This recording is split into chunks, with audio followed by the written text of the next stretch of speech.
Hello दोस्तों, आज हम देखेंगे साइज ऑफ फंक्शन का किस तरीके से यूज करते हैं।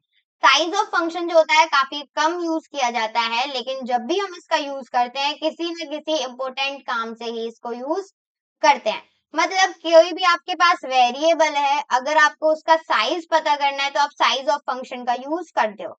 तो size of is an operator. ये क्या होता है, फंक्शन के साथ हम इसको ऑपरेटर भी कहते हैं सी लैंग्वेज के अंदर, जो कि किसी मेमोरी, जो भी हमारी मेमोरी होती है उसके साइज को निकालने का काम करती है, किस बाइट्स के अंदर।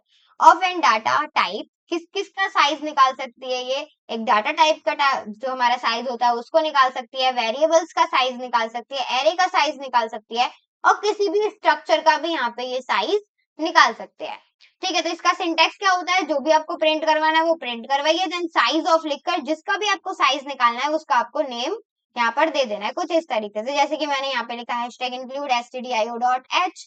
उसके बाद लिखा मेन मेथड को मैंने क्या स्टार्ट, देन प्रिंट एफ। यहाँ पे फॉर्मेट चेंज हुआ है, लेकिन आप इसकी जगह %d भी लिख सकते हो एज यूजल जो आप लिखते हो। यहाँ पे अब आपको क्या करना है, कॉमा लगाना।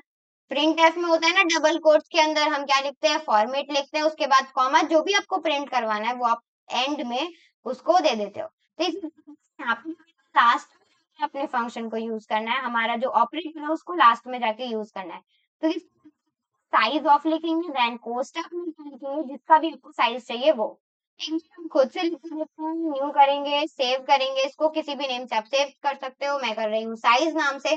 तो size dot C, then enter, hashtag include stdio.h, include stdio.h। Spelling में कोई भी गलती नहीं होनी चाहिए, इंट मेन कोष्टक एंड देन कर्ली ब्रैकेट्स। मैं प्रिंट करवाना चाहती हूँ, क्या प्रिंट करवानी चाहती हूँ कि जो इंट टाइप का जो हमारा डाटा टाइप होता है उसका साइज कितना है, हमारे जो हमारा कंपाइलर है उसके हिसाब से। तो यहाँ पे हम लगाएंगे डबल कोट्स, देन हम लिखेंगे साइज ऑफ, ऊपर चलते हैं क्योंकि हमारा जो कर्सर है वो हिल चुका है पूरी तरीके से। साइज ऑफ किसका, int data type, then %d। बाहर आते हैं, या फिर यहीं पे आप क्या लगा सकते हो, \n लगाइए, ताकि नेक्स्ट लाइन में जब भी आप कुछ भी करवाओ तो क्या है, नेक्स्ट लाइन में है। अब हम यहाँ पे करेंगे यूज साइज ऑफ का। देखो कलर चेंज हो गया तुरंत, साइज ऑफ, देन कोष्टक लगाएंगे। अब हमने क्या किया है, इंट डाटा टाइप का साइज निकलवाना है तो इंट लिखना है। देन टैब से बाहर आते हैं, सेमी कॉलन को करेंगे क्लोज, देन F9 प्रेस करते हैं और देखते हैं इसका रिजल्ट क्या आता है। तो यहाँ पे हमने दे रखा है size of the in data type is 4।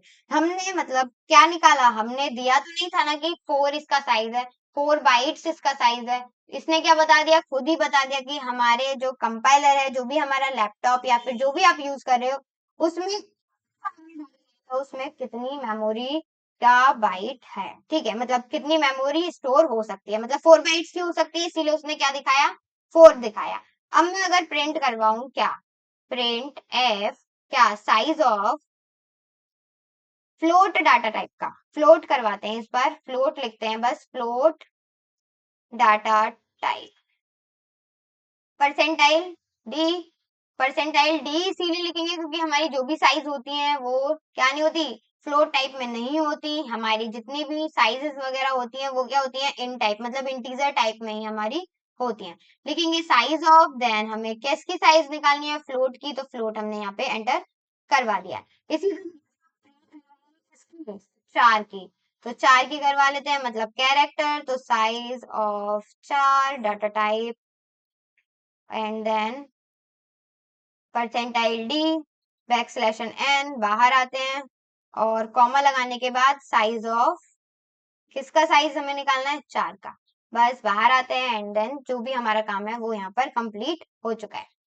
अब आप यहाँ पे देख सकते हो size of int data type is 4, size of float data type is 4 and the size of char data type is 1। इसने अच्छे से बता दिया कि हमारा जो इन डाटा टाइप है उसका साइज है 4, जो फ्लोट डाटा टाइप है उसका साइज है 4 एंड देन जो चार डाटा टाइप है उसका जो साइज है वो है 1।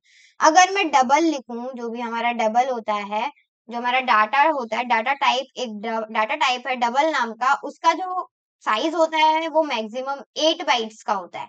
तो यहाँ पे आप उसको भी प्रिंट करवा सकते हो, बाकी अभी के लिए इतना काफी है। आप बाकी के जितने भी डाटा टाइप्स है सभी को साइज ऑफ में करके देखिएगा और फिर उसके बाद रिजल्ट में देखिएगा क्या चेंजेस आपके यहाँ पर नजर आते हैं। ये आपका एक तरीके से होमवर्क समझ सकते हो। बाकी thank you so much for watching video. और अगर अभी भी कुछ भी कंफ्यूजन, कोई भी ऐसा कॉन्सेप्ट है या फिर कुछ भी ऐसा है जो आपको समझ में नहीं आया तो आप हमसे पूछ सकते हैं कमेंट बॉक्स में लिखकर। बाकी वीडियो अच्छी लगी तो लाइक शेयर एंड सब्सक्राइब जरूर करें।